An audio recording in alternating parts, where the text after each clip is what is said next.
Today we are going to talk about a successful and sustainable solution for distant learning. Any successful distant learning solution must have all three of these components: engagement, accountability for teachers and students, and a system of intervention and support for students. But here's the most important question that we forgot to ask sometimes, and that is, can a teacher modify the material they have created in the process to use in their normal classroom instruction? If the answer is no, you might reconsider the solution. Now let's look at what's happening right now. Many teachers rely on group synchronous teaching method, and that is through video conferencing they deliver their lectures and instruction to a group of students.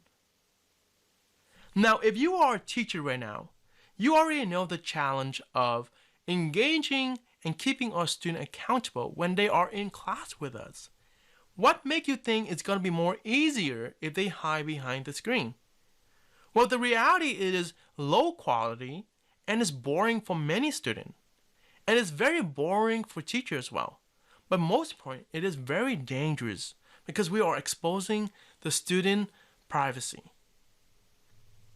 Now let's talk about a solution proposed by the teachers at Win Elements that include all three of the components as well to answer yes to this question as well. And our solution is best summarized by this statement right here: individualized synchronous intervention to support asynchronous teaching.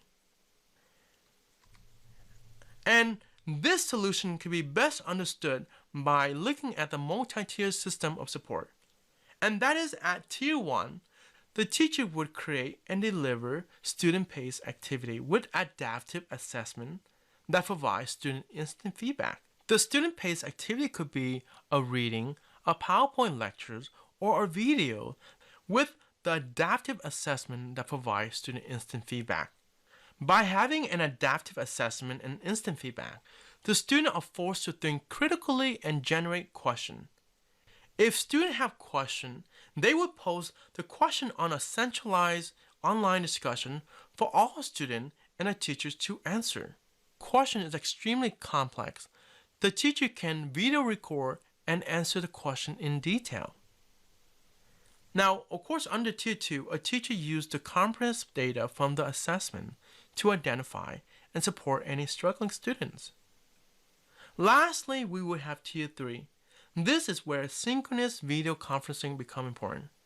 If the student really need that extra individualized support, they can schedule a one-on-one video conferencing. So now the teacher can provide 100% attention to that particular student to provide a very engaging and meaningful learning intervention.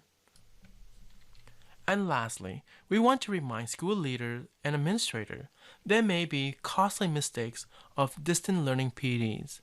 And that is, if your school PDs are training teachers on many different free software right now, your school are likely forced to pay for a site subscription for many of those software in the future as well.